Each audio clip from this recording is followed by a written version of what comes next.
Right, so I'm currently under the dump truck, and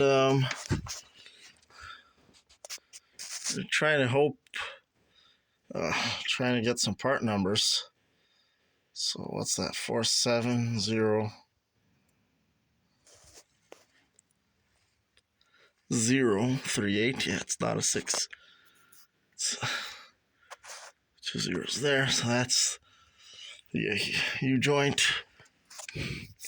Then over here we've got 4, 6, 2, 7, 8, 1, 0, 1. Some more markings here, 4C. Then that's unidentifiable. Here we have a few other numbers which are hard to read as well.